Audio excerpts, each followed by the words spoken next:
글로벌 파트너스 US 대표로 섬기고 있는 배선호 선교사님께서 말씀 전해주시겠습니다. 두 분 시간 25분씩입니다. 잘 지켜서 이야기 나눠주시면 고맙겠습니다.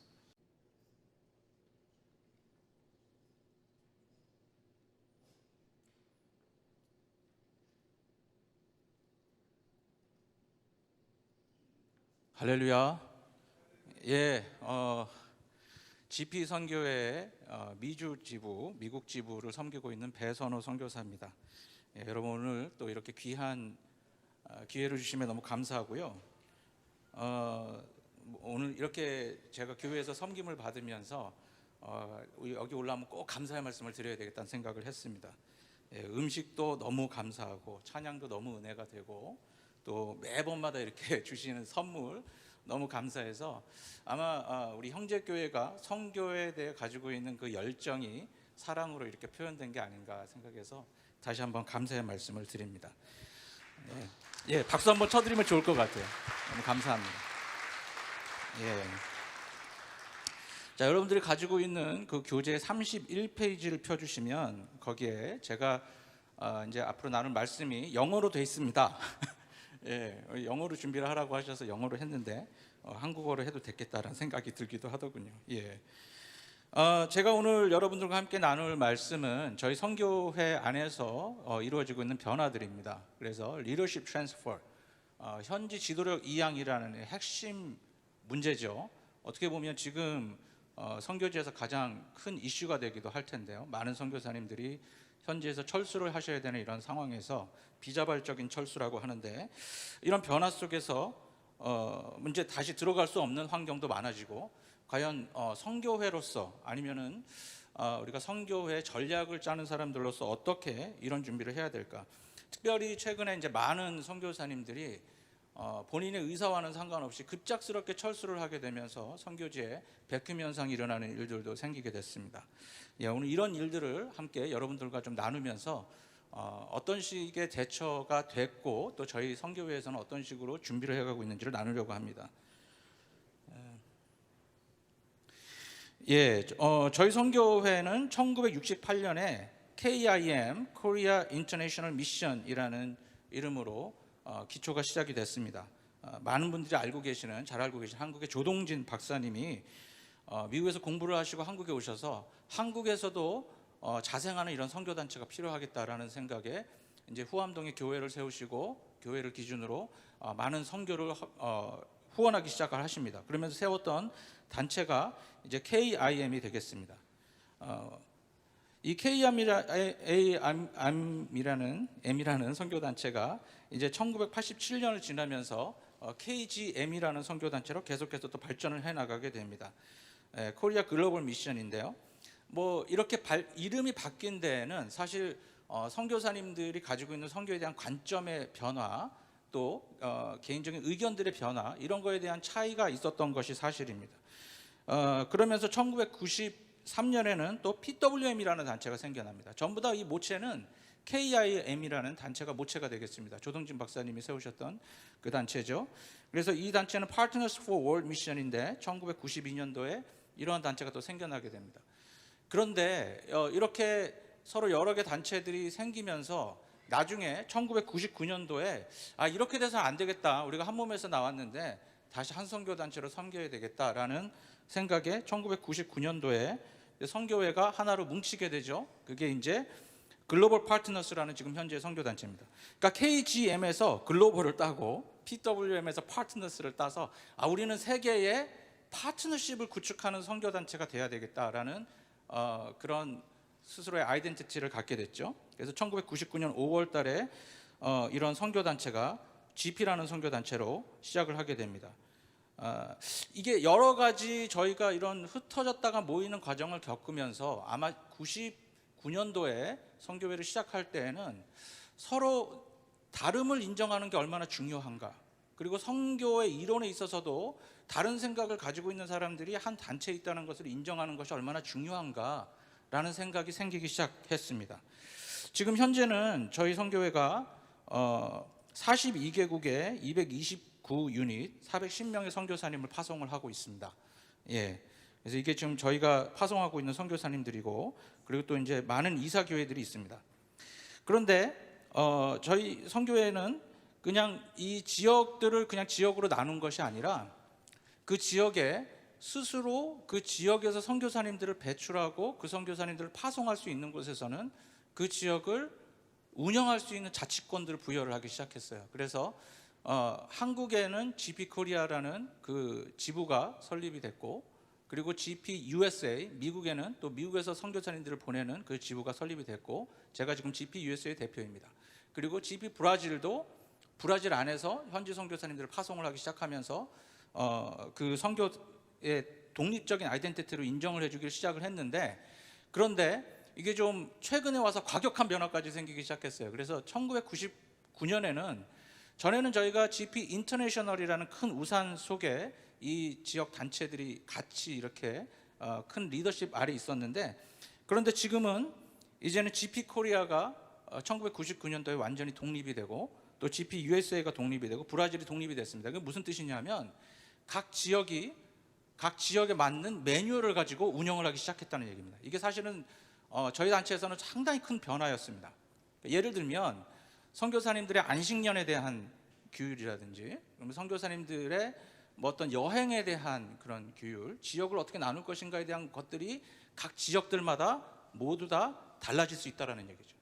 그리고 선교사님들이 현지에서 나오는 그 그룹에서 이야기하는 언어들도, 예를 들면 GP 브라질 같은 경우는 브라질에 있는 선교사님들이 모이면 브라질 현지 언어로 얘기를 합니다.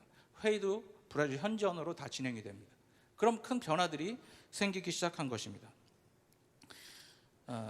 아마 뭐 이런 상황들이 이제 많이 다른 선교단체에도 일어나고 있다고 저는 믿는데, 이제 현지 지도력을 어떻게 세울 것인가라는 것에 대해서 포커스를 맞춰서 본다면, 저희 안에는 이런 고민이 있습니다. 이게 이제 저희 GP 글로벌 파트너스가 가지고 있는 미션 스테이트먼트입니다.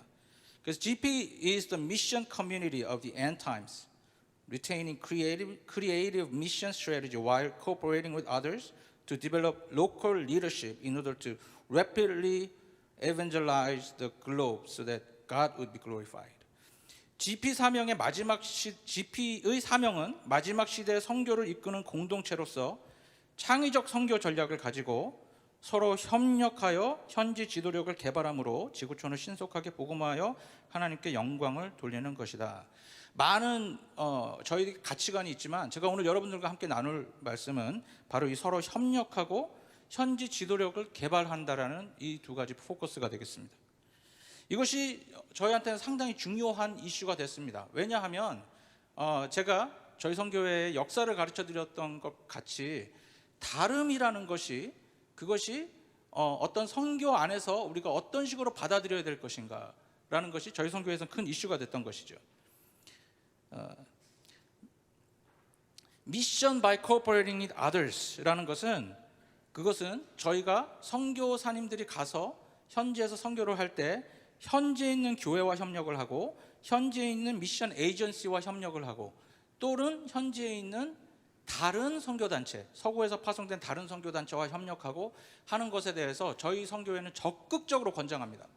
선교사님들이 가시면 제발 다른 단체들과 함께 사역하시라고 저희가 그렇게 적극 권장하고, 협력하는 것이 지금 이 세대의 네트워킹 구축에 있어서 정말 중요한 것이기 때문에 저희는 GP에 있는 선교사님들이 타 단체와 함께 사역하는 경우가 많이 있습니다.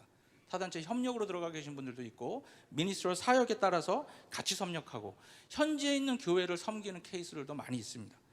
그리고 또 한 가지 중요한 가치가 디벨로핑 로컬 리더십입니다. 리더십을 현지인에게 넘겨주는 것이죠. 그리고 현지인들이 실제로 선교 사역을 감당할 수 있도록 돕는 것, 이것이 아주 핵심 가치가 됐습니다.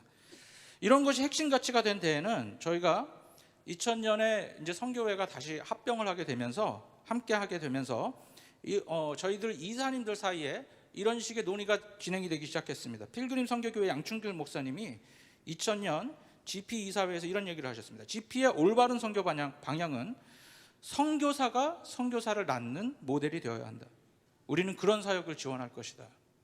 그러니까 선교사가 가서 한국 선교사가 한국 선교사로 끝나는 것이 아니라 현지에 있는 리더십을 일으키고 그들이 사역할 수 있도록 돕는 사역을 할 것이다. 그것이 우리의 방향이라는 것이죠. 그러면서 계속 이 가치관을 현지에 있는 선교사님들에게 이야기하기 시작했습니다. 영생장로교회를 섬기고 계시는 지금 백운영 백운영 목사님이십니다. 근데 이전 선교사님이셨죠. 선교사님이란 칭호도 좋아하시는 목사님이신데 이런 얘기를 하셨습니다. 서구 선교사가 오랫동안 현지 교회를 새로운 선교의 세력으로 보지 못하고 피선교국으로만 보았던 실수를 답습해서는 안 된다. GP 선교회는 우리가 선교한다는 생각보다는 우리를 통하여 현지 교회가 선교하는 교회로 탈바꿈하는데 밑거름 역할을 한다는 전략을 지향한다. 가서 현지에 가서 현지 선교회가 현지 교회가 선교하도록 돕는 것이죠. 그것이 우리 GP 선교회가 가지고 있는 가치가 되겠습니다. 자, 이제 이런 얘기는 우리가 전략적으로 얘기를 한다면요, 이전까지는 우리가 아마 많은 분들이 익숙해 있는 그 선교 현지 이양 모델이 헤럴드 풀러가 말한 4P일 것입니다. Pioneer Stage, Parental Stage, 그리고 Partnership Stage, 그리고 Participation Stage가 되겠습니다. 먼저 개척을 하고 부모가 되고 파트너가 되고 이제 뭐 이런 식인데 아마 저희 안에서는 조금씩 생각이 바뀌어지기 시작한 것 같아요. 그래서 저는 탐 스테픈이란 분, 이 교수님이 주창하신 페이즈 아웃이라는 그런 티어리를 생각을 하게 됐습니다. 이게 무엇이냐면 페이즈 아웃은 사라진다는 얘기잖아요. 무대에서 사라진다는 얘기입니다. 처음부터 선교사가 어떻게 사라질지를 고민하고 선교를 시작하는 거예요. 예. 그래서 처음에 현지에 들어갈 때도 러너로서 배우는 사람으로 들어가고, 이반젤리스트 복음 사역을 할 때도 현지인들이 아무리 준비가 안 돼 있어도 그들과 함께 합니다. 준비가 안 된 사람들이 같이 동참하게 해서 그들이 처음부터 같이 사역을 하게 하는 거죠. 티처가 돼서 그들을 도울 수가 있지만 이후에 어드바이저의 입장이 돼서는 이거는 여러분들이 그 Passing the Baton이라는 책이 있습니다.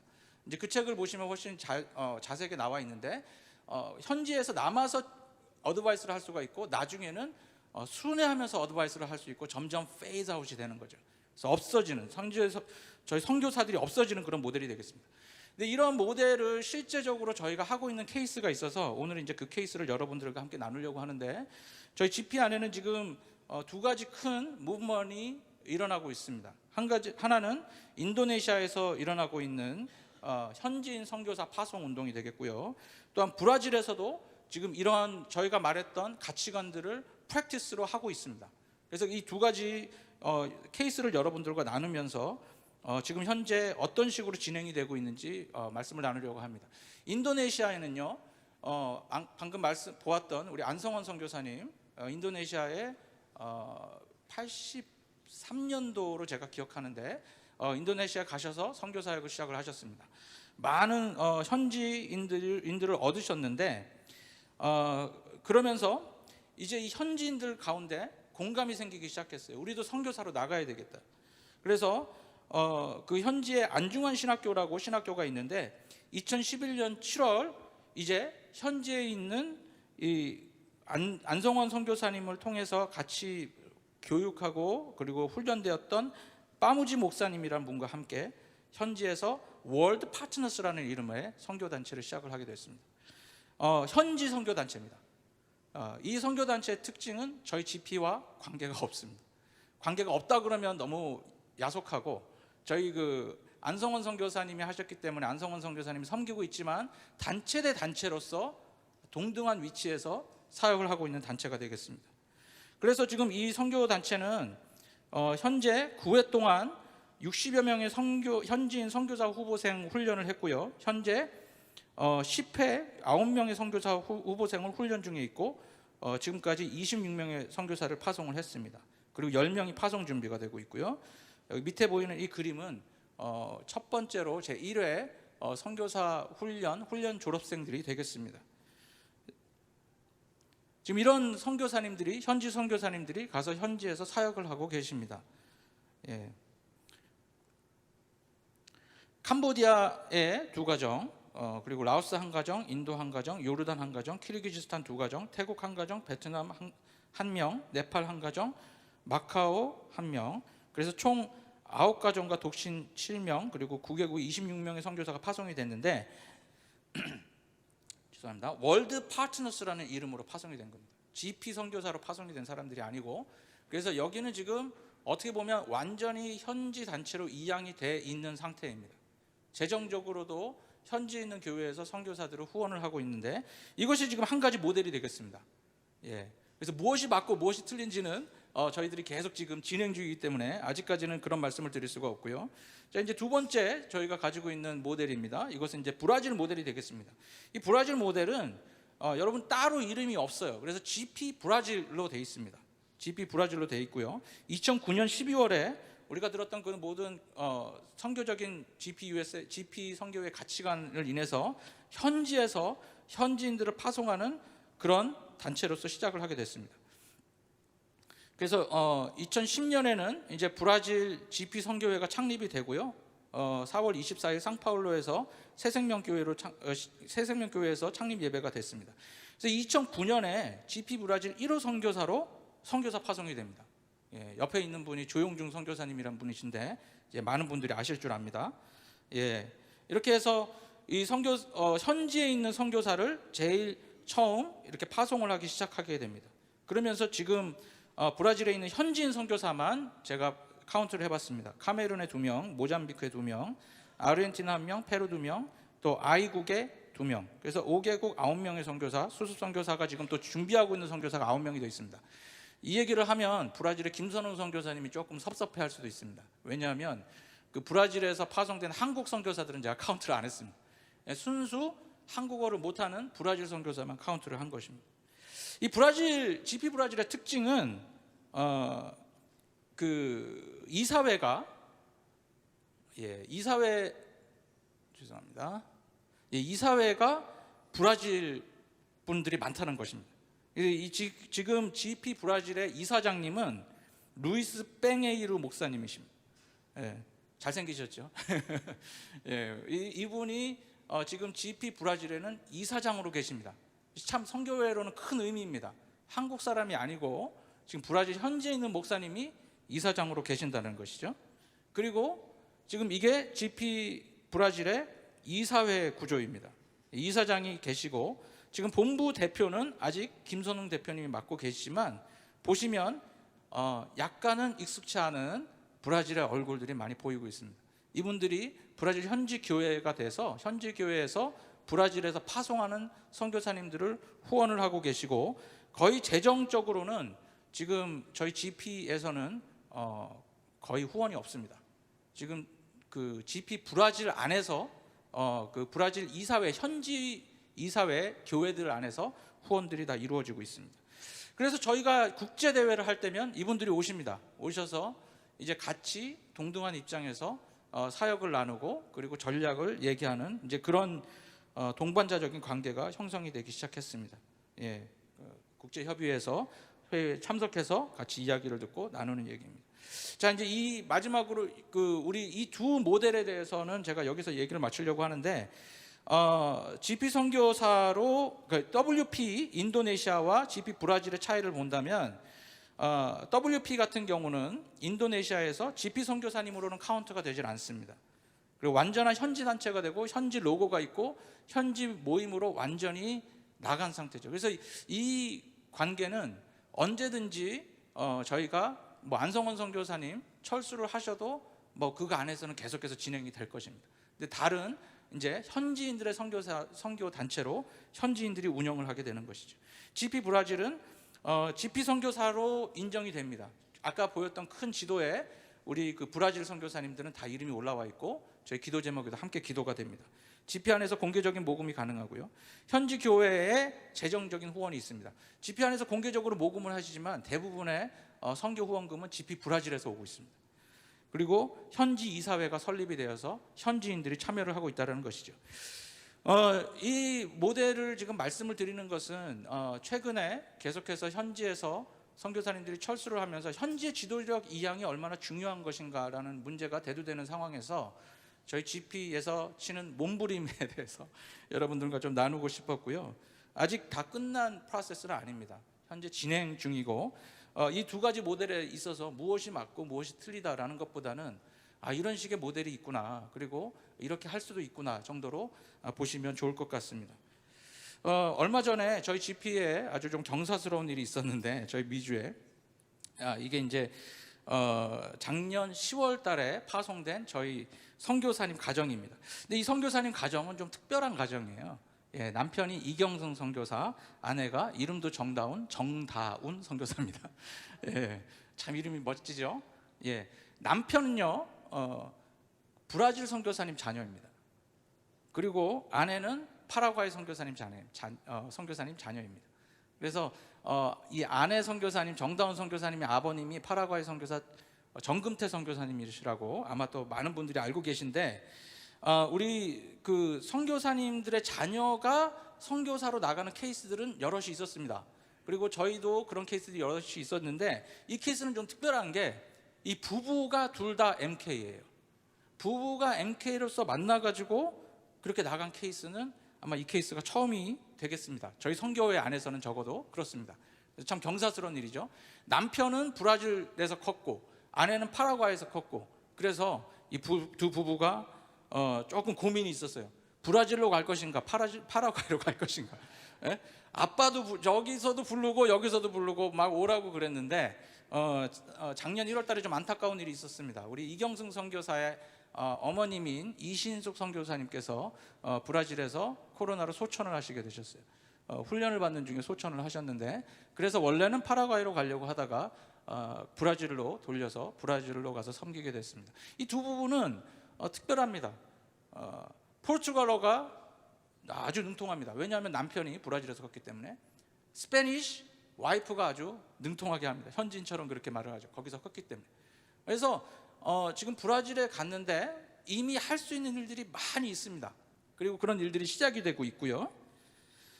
저는 그래서 오늘 마지막으로 뭐 지도력 2항도 되겠지만, 제가 또 우리 MK에 대한 얘기를 나눌 때 이런 얘기를 좀 나누고 싶습니다. 이 MK 그룹이 저희 GP 안에 있었습니다. 제가 있었습니다라고 얘기를 하는 것은 저희 안에서 이 그룹이 커져서 이제는 이 그룹마저도 저희가 지도력을 2항을 했습니다. 그래서 MK들이 지금 이끌어가는 단체가 됐는데, 이 M카이노스라는 그룹이 M은 그 MK의 뭐 M을 나타내는 거죠. 험블이라는 백그라운드도 있고, 그리고 카이노스는 뉴크리에이션이라는 이름으로 해서 M카이노스라는 이름을 지었습니다. 그래서 슬로건이 Upraise MKs through MKs for the Kingdom of God. 하나님의 나라를 위해서 MK를 돕자라는 그런 생각이 되겠습니다. 2016년에요 저희 한국 선교사님 파송 숫자가 27,000명이라고 합니다. 이거는 독립군 선교사님들 빼고 계산한 겁니다. 그런데 여기에 부부 숫자를 14,000으로 잡으면 약 7,000의 가정이 돼요. 근데 이 7,000의 선교사님 가정당 한 2.5명의 선교사가 자녀가 있다고 계산하면 대략 17,500명의 MK가 있다고 2016년에 그렇게 추산을 했습니다.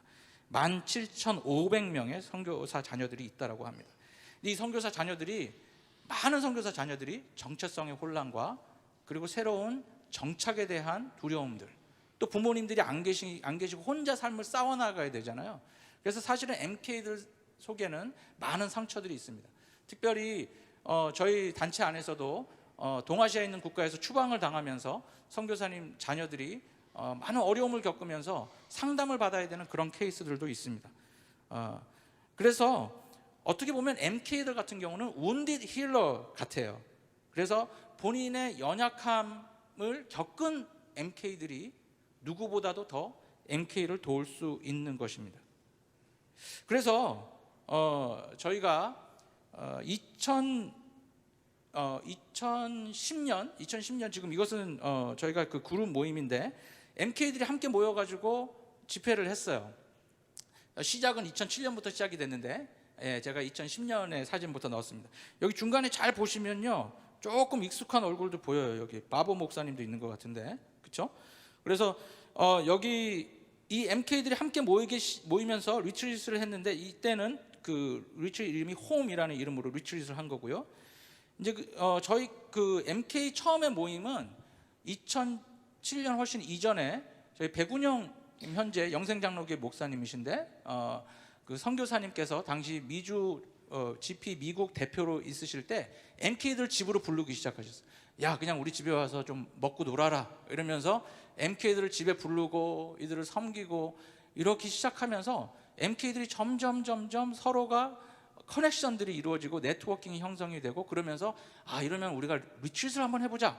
그러면서 이제 리트릿이 일어났던 게 2007년 이제 리트릿입니다. 지금 여러분들이 보고 계시는 이 사진은 2007년에 MK들이 함께 모여서 리트릿을 했던 그런 사진이 되겠습니다.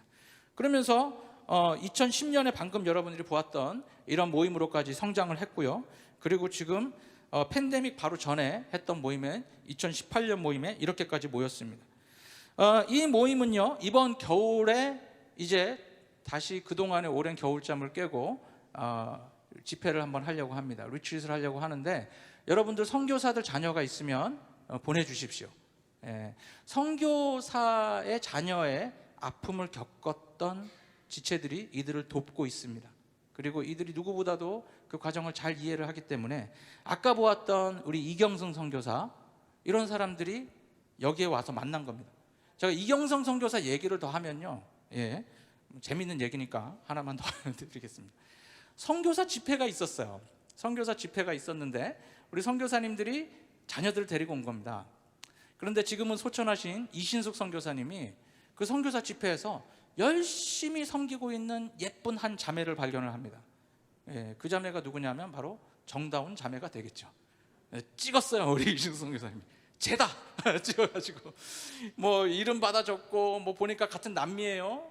파라과이 선교사님이고 해가지고 막 했는데, 알아가지고 나중에 보니까 이제 이 선교사가 파라과이에 있다, 이걸 알아가지고는 선교사님 부모님이랑도 얘기를 하고 해서 아들한테 얘기를 한 거죠. 아들은 그때 참석을 안 했습니다. 내가 보니까 정말 참한 색시가 하나 있다. 그래가지고 거기서 소개를 해주신 거예요.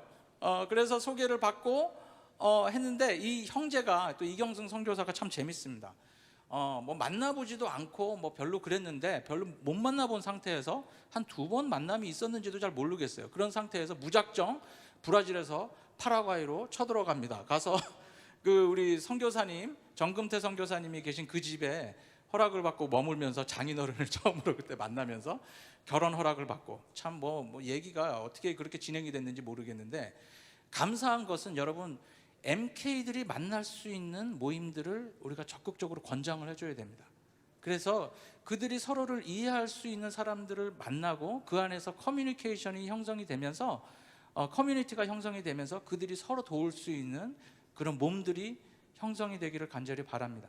지금 이 엠카이노스라는 단체는 지금 GP 선교 단체에서 독립이 되어서 이제 개인적으로 그들이 독립적으로 모금을 하고, 그리고 선교 장학 기금도 만들었어요.